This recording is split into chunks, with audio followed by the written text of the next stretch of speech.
Hello everyone, তোমরা সবাই কেমন আছো? আশা করি সবাই ভালো আছো। আর আমরা তো খুব ভালো আছি। তো চলে আসলাম রাস পূর্ণিমার সেকেন্ড পার্ট ব্লগ নিয়ে, মানে বিকেল থেকে যা হয়েছিল সেটা নিয়ে। তো দেখো এখানে ব্রাহ্মণ ঠাকুর পূজা মানে সরি লুচি লুচি ভাজছে। তো আমি এখানে দাঁড়িয়েছি, ব্রাহ্মণ ঠাকুর আমাকে নিজেই বললো তুমি আজকে ভিডিও করবে না, তাই আমি ভিডিওটা করে নিলাম। তো তারপর হচ্ছে ব্রাহ্মণ ঠাকুর লুচি করার পর হচ্ছে আমাদের যে রাত্রেবেলা লোকজন খেতে আসবে সেই লুচিটা হচ্ছে একটা কাকিমা করছিল, তাই একটু ভাবলাম ভিডিও করে দিই। আমিও করছিলাম, আমি বেলে দিচ্ছিলাম। তারপর আমি ওইদিকে একটু পুজোর ওইদিকে গেছিলাম। তারপর কাকিমা আর একটা কাকিমা মিলে দুজনে মিলেই করছিল, ঠিক আছে। তো ওরা লুচি করছে, তারপর আমি হচ্ছে পুজোর ওইদিকে চলে গেছিলাম।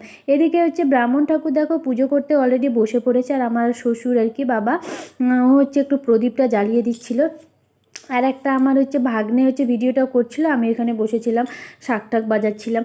তো হচ্ছে তারপর হচ্ছে দেখো শাশুড়িমা এদিকে সংকল্প করতে বসে পড়েছে। এটাকে সংকল্প বলে আমাকে বলেছিল সংকল্প করতে, কিন্তু সারাদিন যেহেতু উপোস থাকতে হয়, রাত্রেবেলা পুজোটা হয়। আর এই জন্য আমি করতে পারিনি, কারণ তোমরা তো জানোই আমার ছোট বাচ্চা আছে, না খেয়ে থাকতে পারবো না সারাদিন। আর রাত্রে অনেক রাতে পুজোটা যেহেতু হয়েছিল, তো তার জন্য আমি আর করিনি। শাশুড়িমা বললো তাহলে আমি করে নিই। ঠিক আছে তাই করো।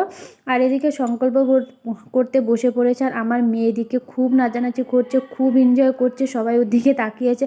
আর ওর একটা জিনিস কি ভালো, ওনা চেনে না ঠিকই, কিন্তু তার কোলেও চলে যাচ্ছে। সবাই বসেছিল তার কাছে, এক বাজাচ্ছে এর কাছে তার কাছে, সবার কাছেই চলে যাচ্ছে, খুব মিশুকে।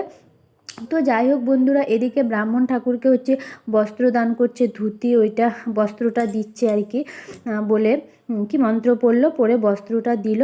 তারপর হচ্ছে পান দিচ্ছে, আর যা যা নিয়ম আছে সেগুলো করছে।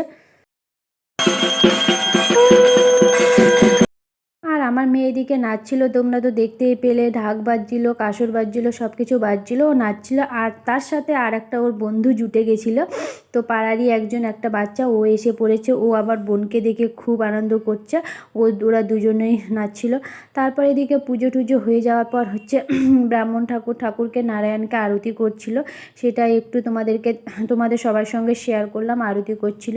সত্যি কথা বলতে বন্ধুরা, আমার বাপের বাড়ি যেহেতু অনেক দূর, বাপের বাড়ি ওইদিকে এরকম মানে আমাদের বাড়ির মানে গ্রামের আর কি পুজোটা হয় না, যে নিজস্ব একটা ঠাকুর থাকবে সেটা হয় না। আমাদের নিজস্ব আমার বাপের বাড়ি থেকে নিজেদের কালী ঠাকুর আছে, কিন্তু এইদিকে কি বলো তো, পাড়ায় মন্দির আছে, পাড়ার সবাইকে পুজোটা করতে হয়। আর শাশুড়িমা বলে যে 15 বছর ছাড়া ছাড়া মানে সবাই যেহেতু পাড়ার অনেক লোক, সেহেতু সবার মানে একবার করে আসে।